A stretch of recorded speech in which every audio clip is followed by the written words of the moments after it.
falávamos que Jung entrou em profunda depressão. Foi no poço da depressão que ele se encontrou consigo próprio.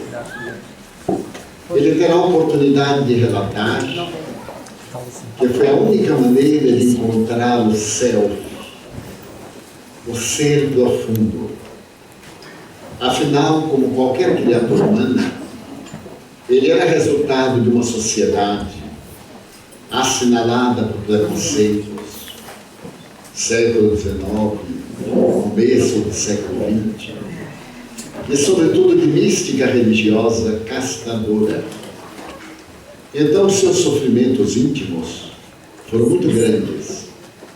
Mas quando ele conseguiu descobrir que a vida renova-se a cada momento, ele resolveu-se por mudar de atitude e de aplicar nele próprio os métodos da psicologia analítica.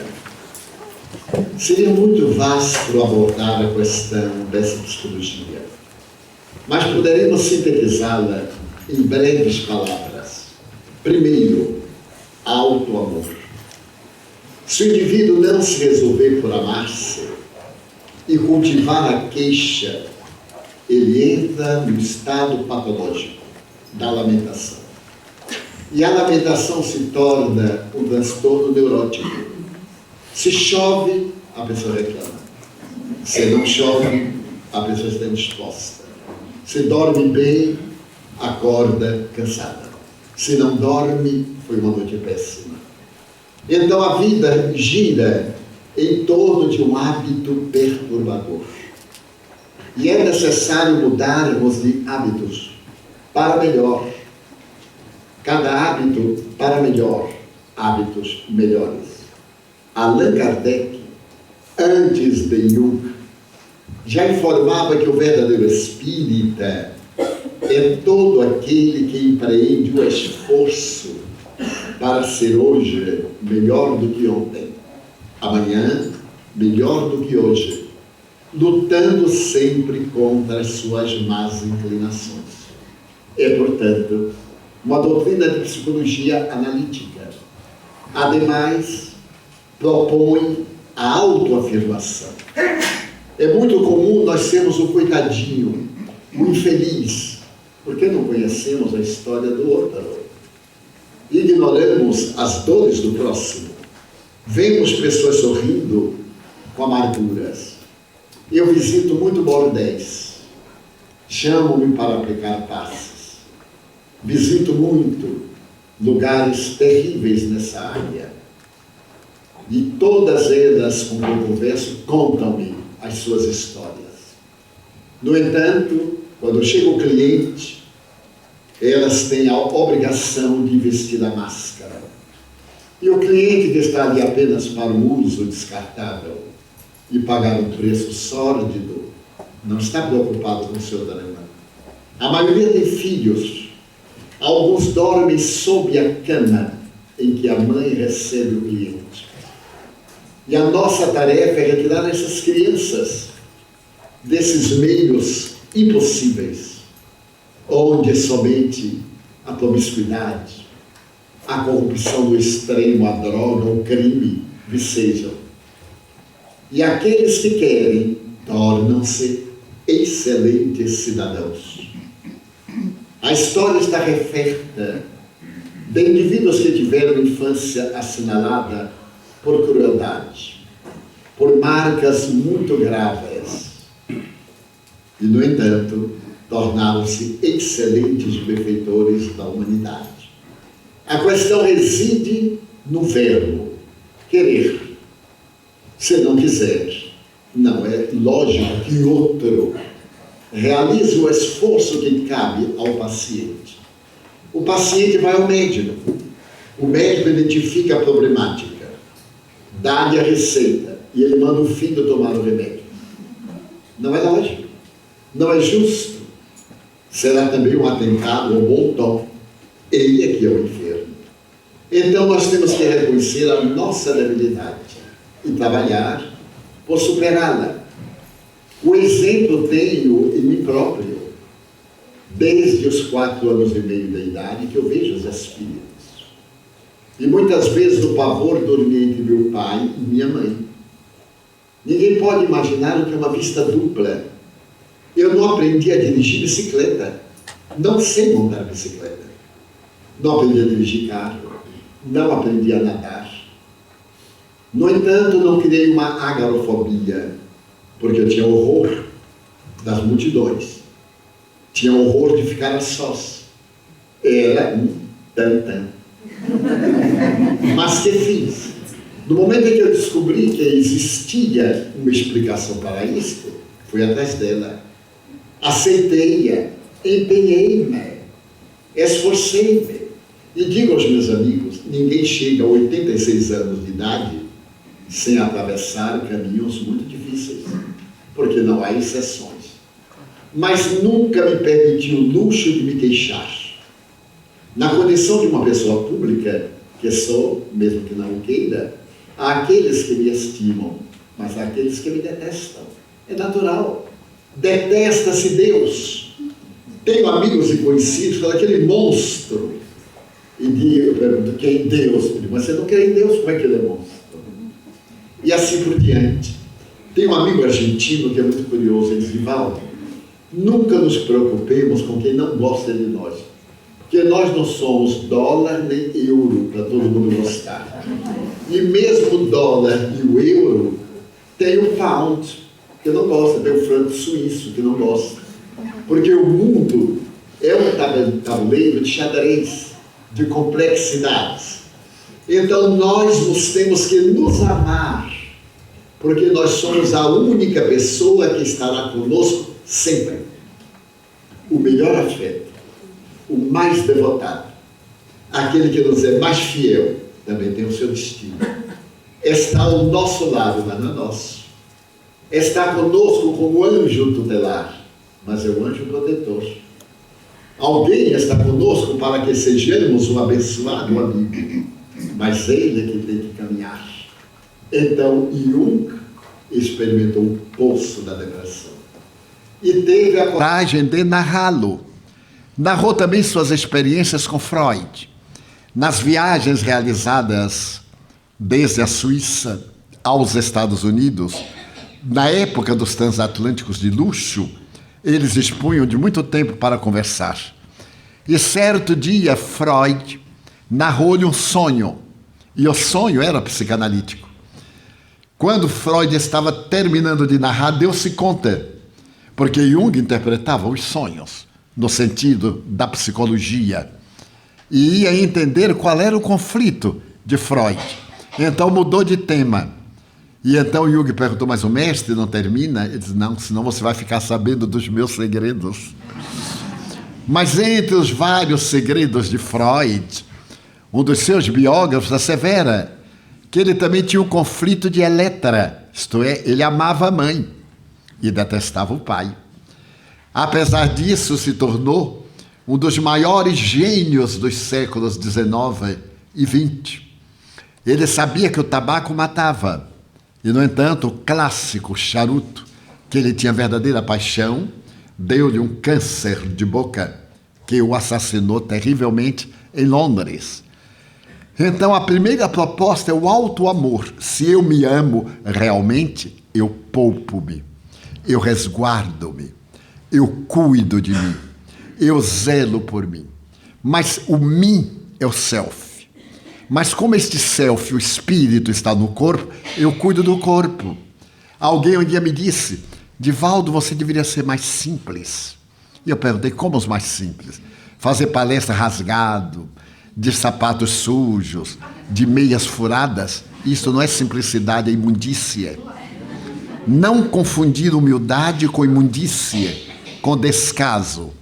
Se todos nós voltarmos a usar um roupão costurado em casa, acabamos com a indústria têxtil e milhões de pessoas irão à miséria.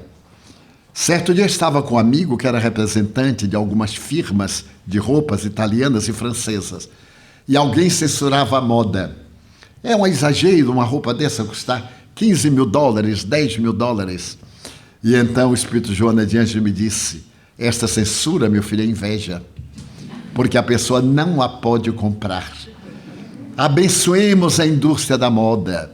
Eu disse, mas é vaidade. Ela disse, não. Pessoas vestem-se bem pelo prazer do alto amor, de estarem bem consigo mesmo. Dispõem de recursos. E o valor do recurso é movimentar a economia e fazer o progresso da humanidade. Imaginemos todos nós colocando o pouco dinheirinho que temos, ou muito, no banco, e o banco vem à falência. E a gente vai também falido. Fica mal vestido e na miséria. Então, pelo menos, a gente fica na miséria, mas fica bem vestido. Porque o banco não pode tomar a roupa. E é curioso. Permitam-me contar-lhes uma experiência pessoal.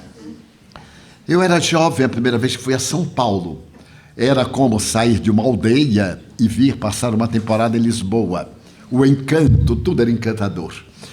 E eu fui ser hóspede de uma dama da caridade. Uma das mulheres mais notáveis que eu conheci. Porque nos anos 40, ela visitava os leprosários, que era o nome da época. E na época o indivíduo era chamado leproso. Hoje está suavizado como hanseniano, muito mais suave, portador do mal de Hansen, como de um mal de qualquer natureza. E ela fazia reunião em casa, porque era amiga de pessoas muito distintas da sociedade paulistana, senhoras ricas, muito ricas. Como não podiam ir à noite, porque os maridos exigiam que fossem jantares, ela fazia reunião em casa às 16 horas. E eu estava há 2 dias deslumbrado com a grande capital. Quando começaram a chegar as senhoras, eu só tinha visto pessoas muito bem vestidas no cinema. Naquele tempo que o filme ia rodando, quebrava, acendia a luz, emendava, voltava. Que era uma tragédia, mas era uma beleza. E chegou uma senhora com uma roupa de grife. Hoje eu sei que era de grife, porque era um traje sob medida. Era uma atriz cinematográfica. O cabelo muito bem penteado. Naquela época usava-se alguma coisa, uns rolos, umas coisas. Eu sei que a senhora era linda, era uma árabe. Eu fiquei deslumbrado com a criatura. Estava uma joalheria, porque os orientais, especialmente alguns árabes, etc., sem censura, gostam de apresentar as suas joias. Vestem-se bem, utilizam muito bem das joias e fazem muito bem. E então eu vi um anel no dedo, com algo enorme, aquela coisa branca, lapidada. Eu olhei e fiquei deslumbrado, eu nunca tinha visto. E disse, será um brilhante, um diamante. E fomos para a reunião. Ela sentou-se à mesa, eu também. Éramos um pequeno grupo, um grupo de senhoras seletas. E eu fiquei olhando para o diamante da senhora. E dizia assim, vai ver que nem é diamante. Vai ver que é vidro lapidado. Olha o que a inveja faz. Deve ser vidro lapidado. Mas ela parece tão rica que ela não vai usar um vidro lapidado. Ao invés de orar, eu estava analisando o anel da criatura. A alma humana é assim. E eu, inexperiente nisso, a diretora, a senhora Zaida Pitt, disse, vamos abrir os nossos trabalhos.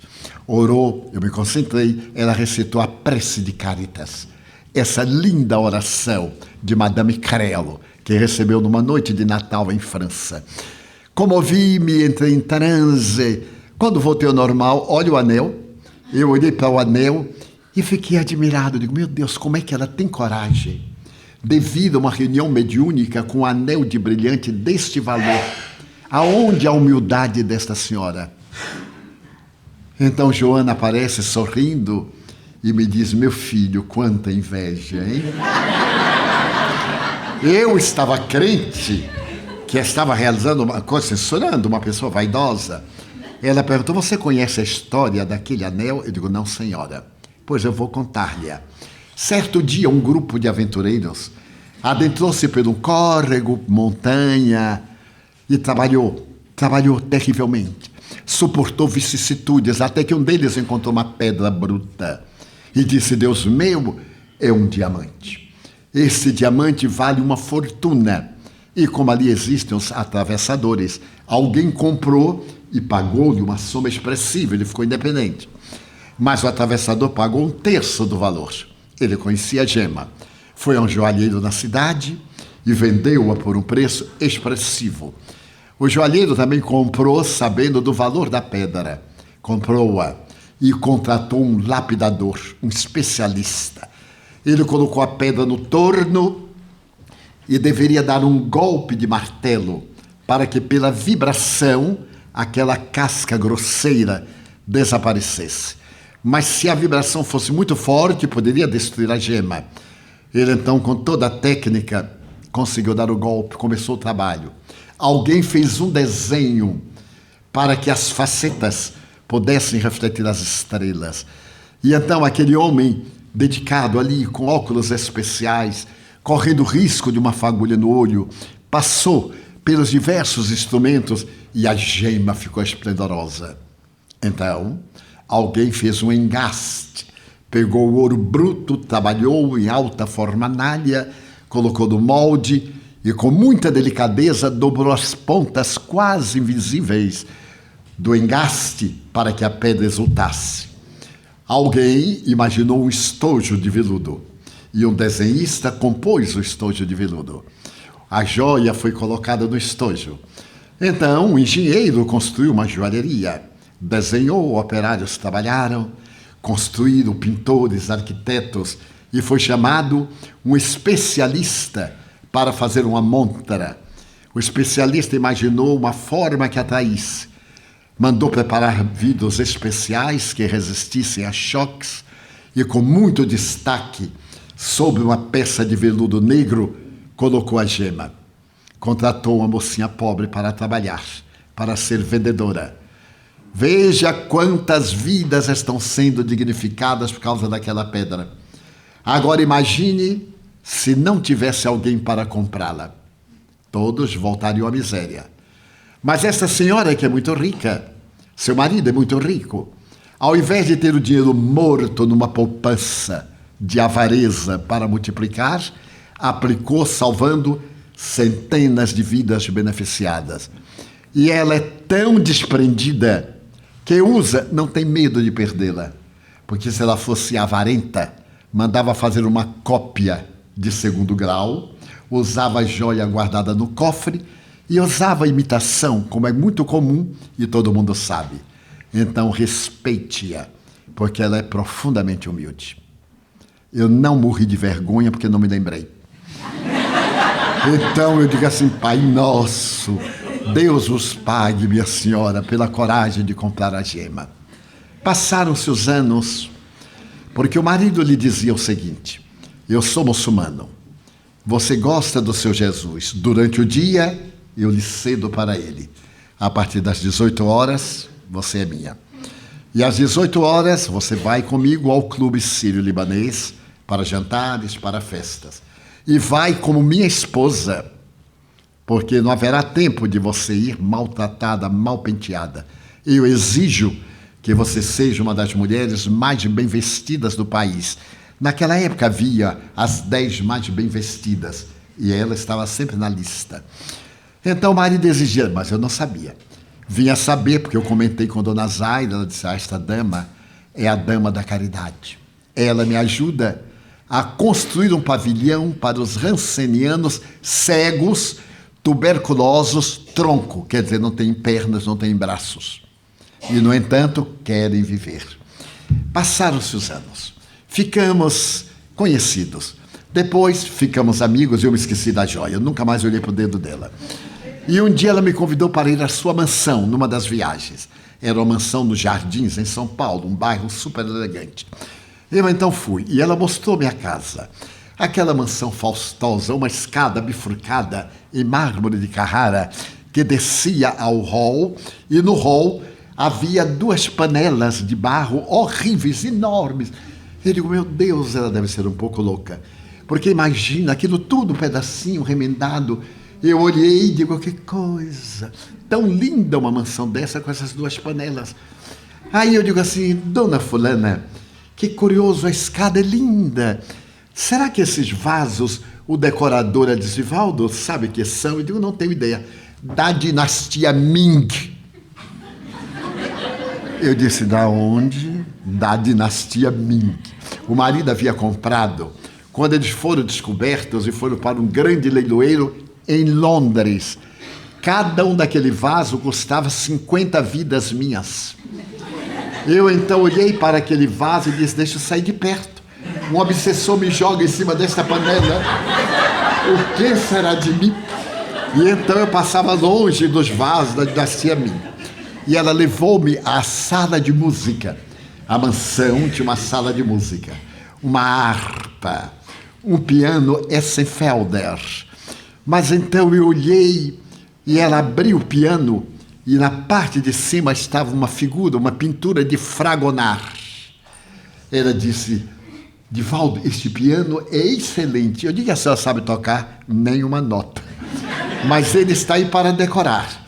Você imagine que este piano foi o piano no qual Chopin, quando chegou à casa Pleyel, em Paris, recém-chegado de Varsóvia, tocou. E no outro piano, aquele que está ali, Liszt, também tocou. Eram muito amigos, então o que fizeram? Deram-se a mão e cada um tocava a partitura na mão direita, na mão esquerda. E esses dois pianos foram ao leilão, em Paris. Então, meu marido, e pronunciou o nome dele, disse: meu bem, vamos dar um saltinho em Paris, sair de São Paulo para ir a Paris. Como dar assim um saltinho daqui na Maia? Havia um saltinho. E então ele comprou os dois e trouxe. E eu disse: mas a senhora não sabe tocar?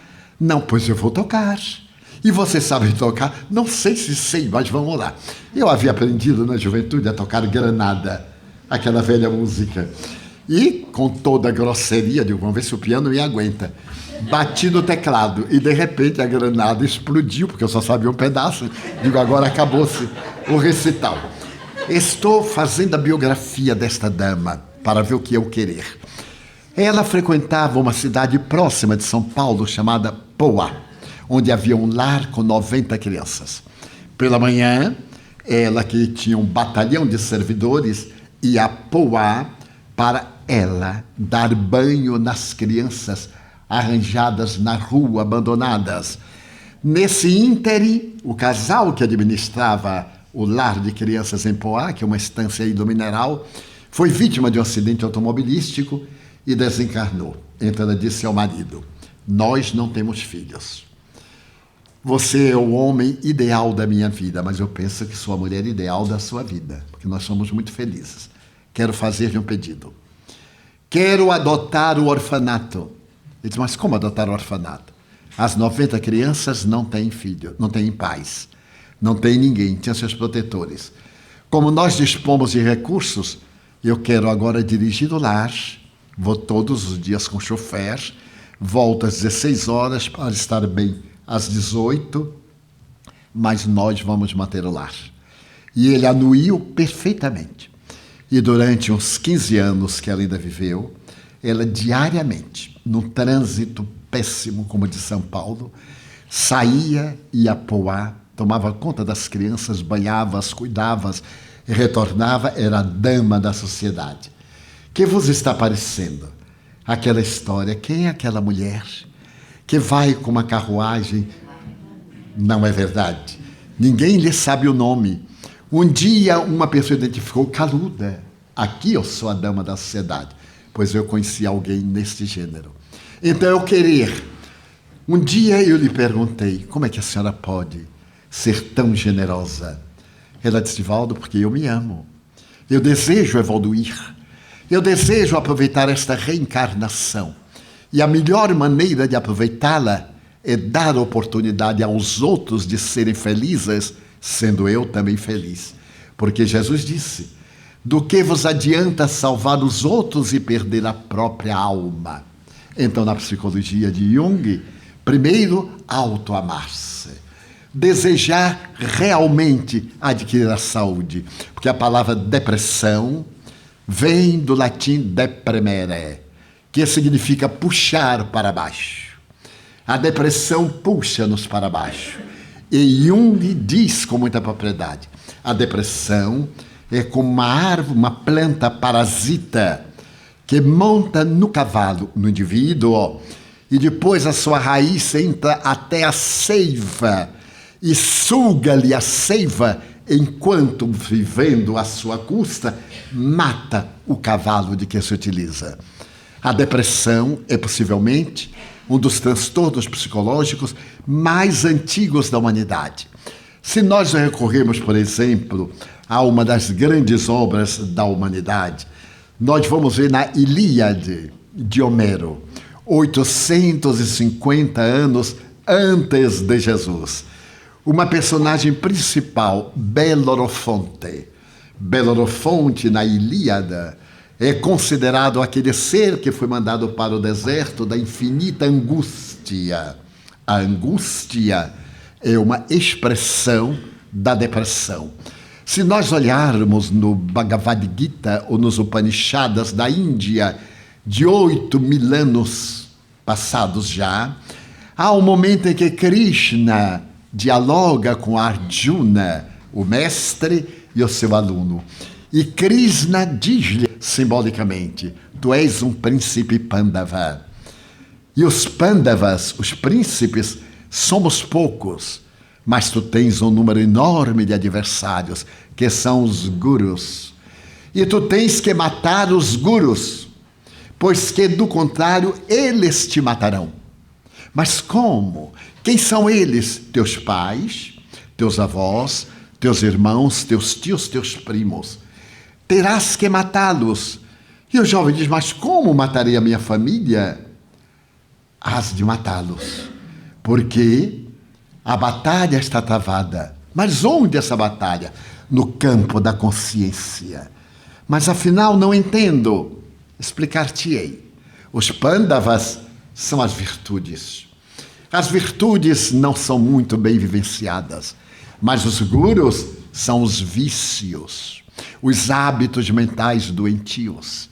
Ou tu eliminas esses hábitos infelizes, ou eles matam os Pandavas. Tu tens que querer. Então o jovem ficou melancólico. É a palavra que Hipócrates, o pai da medicina, usa para o que hoje chamamos de depressão: melancolia. A melancolia não é uma tristeza. Pessoas há que supõem que a tristeza já é depressão. Não.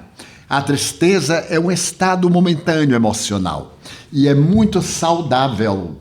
Se a pessoa somente tem sorrisos, é esquizofrênica. Ela tem que ter o alto e baixo, os júbilos e a tristeza. Mas quando a tristeza se prolonga, diz Freud, por mais de 5 semanas, é patológica. Daí Freud escreveu um livro extraordinário, em 1900, chamado A Melancolia. E ele fala da terapia do luto. Morre alguém, é um golpe também mortal. Quando morre alguém querido, metade da nossa vida vai com ele. Temos que prantear, temos que chorar. Alguns espíritas pouco lúcidos dizem: não chore, chore à vontade. Se eu morrer e ninguém chorar, eu vou ficar revoltado. Pelo amor de Deus, chore, nem que seja de fita, para que o povo diga: coitado, ele era até querido. Chore, é uma catarse. Tudo aquilo que nós reprimimos retorna como conflito, porque jogamos no inconsciente, está arquivado. Um dia ele volta. Então chore, mas não se desespere, que é uma outra coisa. Chorar é lamentar, é sentir a falta, a ausência física, que é dolorosíssima. Quantas vezes nós vamos andando na rua e temos a impressão de vermos a pessoa querida, ouvimos a voz em nossa mente, chegamos a casa, o lugar vazio, a ausência no leito. Essa é uma dor indefinível. Mas se essa dor ultrapassa a 6ª semana, cuidado, ela está ficando patológica.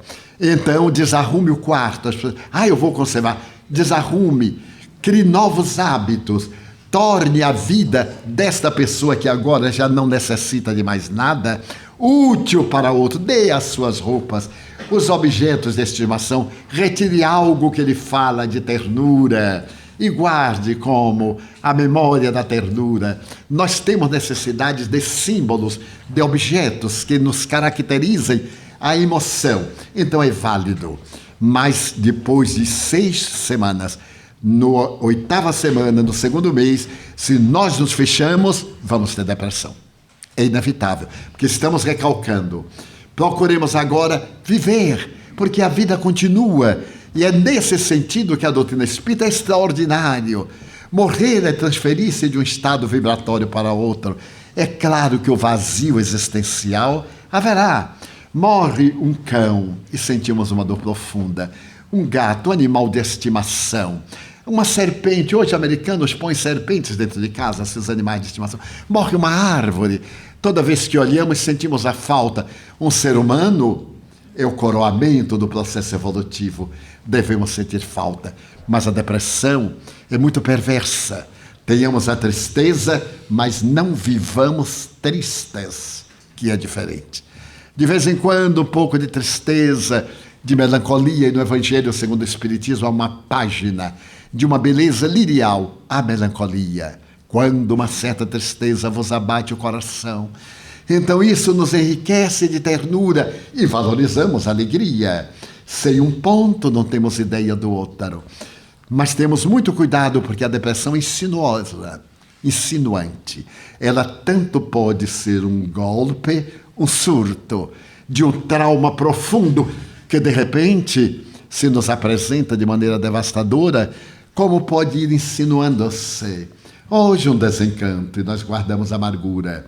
Amanhã uma certa sensação de desagrado e nós guardamos o ressentimento. Depois qualquer coisa acontece, a autocompaixão. Eu não mereço viver, eu não gosto de mim, eu tenho uma força dentro de mim que só me traz desgraça. Já estamos na pré-depressão. Passamos a ter noites difíceis. Podemos ter o primeiro sono e depois despertamos e temos dificuldade para dormir. Já é um sintoma mais grave. São 10 sintomas típicos que eu não vou dizer, porque senão vai sair daqui todo mundo achando que está depressivo. Mas alguns merecem cuidado. Se nós tivermos interrupção do sono e dificuldade de recuperar, se pela manhã tivermos muita dificuldade de levantar da cama, se a vida nos parecer desencantada, se tivermos desinteresse em cuidar da aparência de fazer a barba ou não fazê-la, de banhar-nos, já está instalando-se a depressão. E se começarmos a desconsiderar-nos, a acharmos que não vale a pena viver, já estamos com a depressão instalada. Então a depressão apresenta-se sob vários aspectos: pré-parto, pós-parto. A depressão infantil, no Japão, muito comum, por causa da exigência pedagógica. A criança que não atinge os níveis exigíveis para a indústria japonesa terá uma juventude difícil e não conseguirá uma vida feliz na idade adulta. A criança suicidas. É um dos mais altos índices de suicídio do mundo, o suicídio infantil. A depressão juvenil, o conflito. No momento da liberação dos hormônios, da definição da sexualidade, vêm muitos golpes de uma vez. Se não temos uma assistência doméstica, não temos uma boa orientação, o conflito agrava-se e nós fugimos da realidade. É uma fuga. Introspectamos-nos e então instala-se a depressão. Temos a depressão senil, que é muito típica das pessoas de mais de 200 anos. Porque eu não vou dizer a idade, porque senão já acho que eu estou deprimido. Temos a depressão sazonal, aquela que nos ataca em determinadas datas, no Natal, no Ano Novo, nas festas juninas, que no Brasil são muito bonitas, e aqui também penso, o Carnaval, na data do aniversário de casamento, então a pessoa fica triste. E o outro diz, mas não é possível, hoje são os nossos 41 anos de casados e você está triste. A pessoa não está triste, está com uma depressão.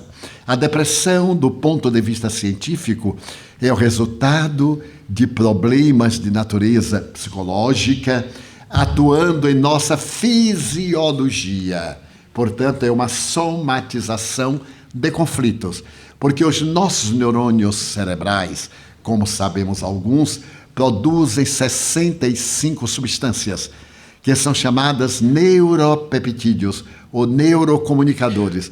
Eu acho os neurônios uma coisa linda, e notaram aquela cauda, o axônio, porque exatamente aquela cauda, à medida que nós pensamos, que nós procuramos concentrar, ela abre várias ramificações, que são chamadas dendrites, palavra grega que significa ramagens. E são essas ramagens que intercambiam, o neurônio emite uma onda eletroquímica e, para dizer uma palavra, mais de 1 bilhão de neurônios se movimentam em um ritmo que fascina essa arquitetura universal dentro da nossa cabeça. E de vez em quando a gente bate a cabeça com raiva. Que cabeça! Meu Deus! Que alegria termos esta caixa craniana tão forte para defender este supercomputador, que os nossos supercomputadores são uma pálida ideia deste arquipélago de computação que é a nossa mente. Quando eu penso, por exemplo, na memória e vejo a memória do computador, que é notável. Onde está a nossa memória, meu Deus? Como é a memória? Como é que uma substância química pode guardar milhões de informações? No momento em que nós queremos e temos dificuldade, uma associação de ideias. Eu criei o hábito de fazer associação de ideias. Como tenho que pronunciar muito nome de muita gente, de escritor, disso, daquilo, então eu faço paralelismos numéricos. E é tão interessante quando eu tenho que dizer um número muito grande. Por exemplo, eu sempre narro a história de um menino que era um grande matemático, analfabeto. Aos 8 anos de idade, ele fazia qualquer cálculo matemático sem operar. E foi levado à Universidade de Londres. Depois de examinado por matemáticos, por geômetras e por outros sábios, constatou-se que o menino era terrível e era analfabeto, porque era filho de camponeses. E até o ano de 1910, na Inglaterra, era proibida aos camponeses a alfabetização. Então ele era filho, era neto, era bisneto, tetraneto de analfabetos. Não tinha herança genética, não tinha DNA. E era um notável matemático. Por fim, um professor de aritmética perguntou: e tu sabes potenciação? E ele disse: professor, eu não sei palavras, eu sei calcular. Então o professor sentiu-se vitorioso. Chegou ao quadro de Giz. Potenciação é o cálculo aritmético através do qual um algarismo significativo, tendo expoente, multiplica-se por si mesmo. Por exemplo, 3 com o expoente 3 significa 3 vezes 3 vezes 3, 27. Entendeu? Ele disse: não, senhor. Mas pergunte o que quiser. O professor colocou o número 8 e o expoente 16. E disse-lhe: quero que você me dê a 16ª potência do número 8. Equivale a dizer 8 vezes 8, 64, vezes 8, vezes 8, vezes 8, 16 vezes. Ele olhou e disse: a 16ª potência do número 8 é igual a 281 trilhões, 474 bilhões, 976 bilhões, 710 mil, 656 unidades. Quem duvidar, pode operar, porque eu sei de memória. Então, naquele tempo, não tinha maquininha japonesa. Aí você começar 8 vezes 8, 64, vezes 8, quando terminaram, igual a 281 trilhões, 474 bilhões, 976 milhões, 710 mil, 656 unidades. Então ficaram escandalizados. Menino, como é que você sabe? Ué, eu não sabia que sabia até a hora que eu descobri que já sabia. Memória extracerebral. Memória da reencarnação, na opinião abalizada do extraordinário parapsicólogo Ramendra Nath Banerjee. Então, nós produzimos esses notáveis neuropeptídeos. Nós temos a RAF e temos o centroceruleus. Então, eles produzem 2 substâncias, a noradrenalina, a serotonina. E depois produzimos a dopamina. A dopamina é a substância da alegria. Quem tem dopamina é alegre. Cuidado. Se tem muita, fica esquizofrênico. Se tem pouca, vai ter o distúrbio de Parkinson. Que máquina é esta que coloca uma mínima gota de dopamina no cérebro, na corrente sanguínea, e é exatamente o de que necessitamos. Mas a serotonina, a noradrenalina, são as substâncias do bem-estar. Quando nós temos boa serotonina, nós estamos sempre com bem-estar, mesmo quando não estamos bem, não estamos com saúde, estamos saudáveis, porque estamos com problema, mas estamos saudáveis, porque estamos administrando o problema. Então, o que sucede? O trauma vai atuar nessas partes postfrontais e naturalmente a secreção diminui. As neurocomunicações passam a desfuncionar e vem o efeito de natureza orgânica. Como é um trauma psicológico, psicologicamente nós aquecemos e entramos no estado de pessimismo, porque é da nossa cultura ser pessimista. A vida nos dá 1 milhão de prêmios. Então eu quero 1.000.001. Não consigo esse 1, aquele 1.000.000 não vale nada. É curioso. Meu Deus, para mim a vida é péssima. Imagina, eu queria isso, não deu certo. Mas é natural que não dê certo. A lei das probabilidades demonstram que há uma relatividade em todo o conhecimento. É o caso da morte. Morre um familiar meu, eu digo, veja o que Deus fez comigo. Matou meu irmão, matou minha mãe. Mas Deus não fez nada disso, é a lei biológica, Deus não tem nada com isso. Há uma lei biológica com as suas finalidades. Então, o que ocorre? Em cada minuto morrem no mundo 7.500 pessoas. Um dia há de ser alguém da minha família. Por que só tem que morrer os outros? A minha nunca.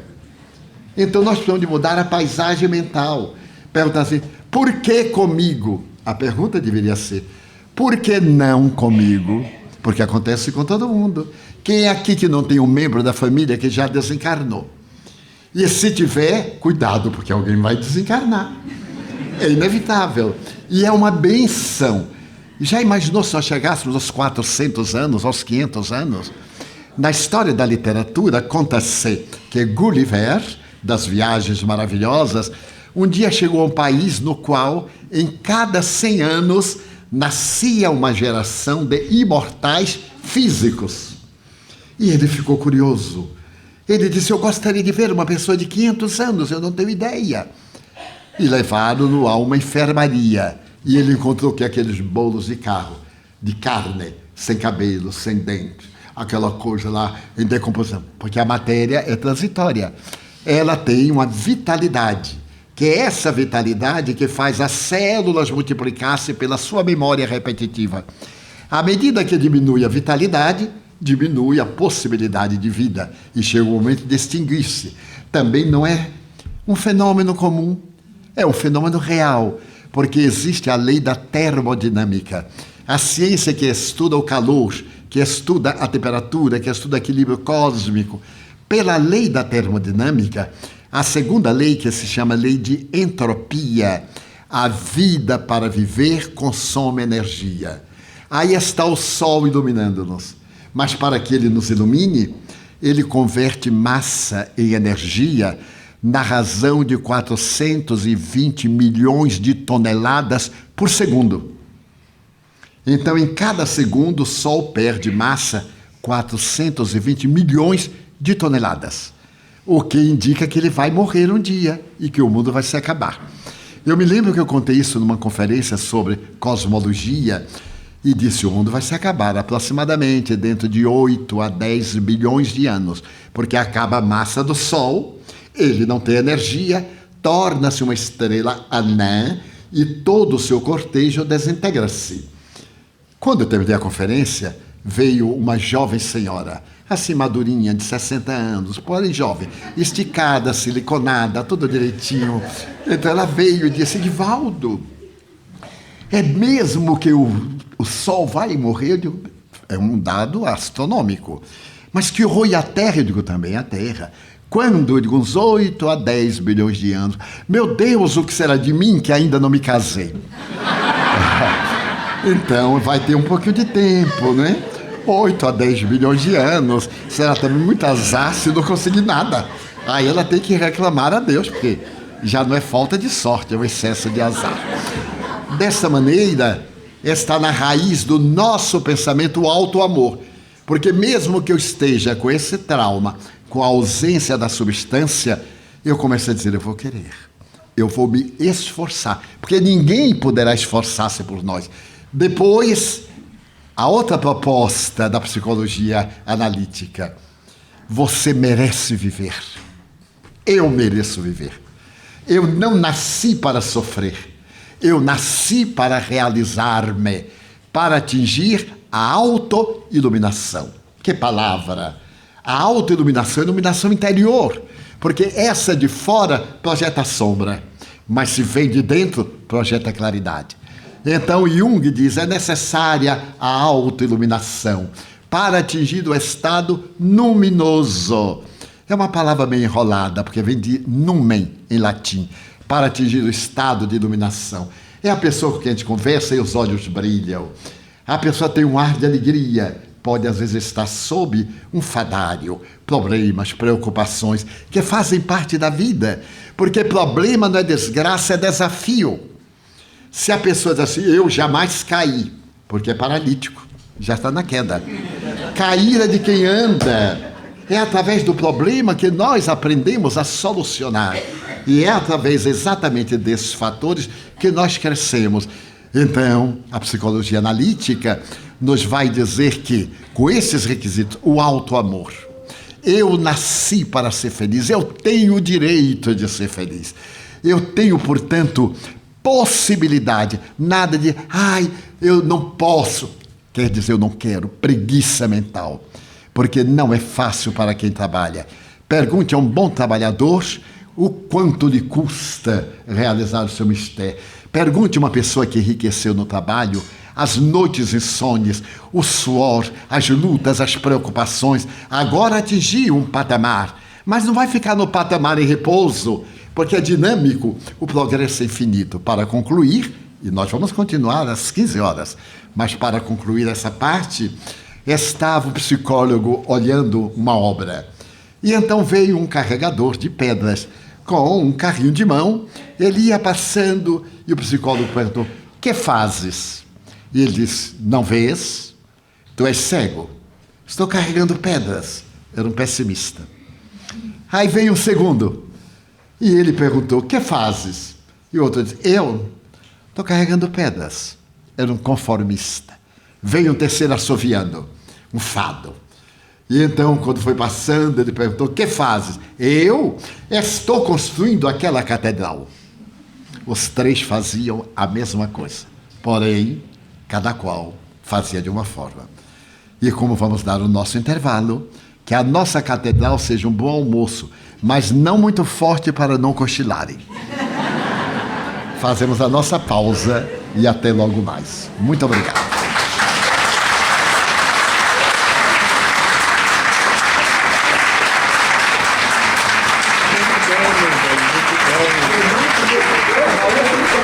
Muito bom.